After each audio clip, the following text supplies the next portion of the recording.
বিসমিল্লাহির রহমানির রহিম।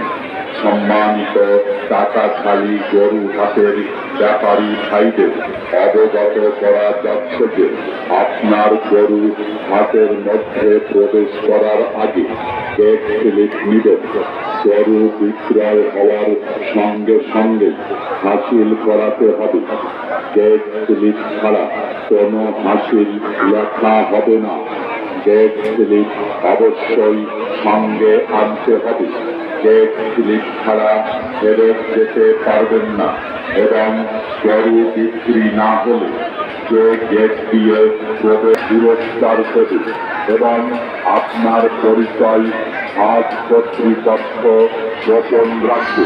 আপনার গরু আপনার নিজ দায়িত্বে রাখবেন। অনুরোধ ক্রমে টাকাখালী পশু হাট মালিক।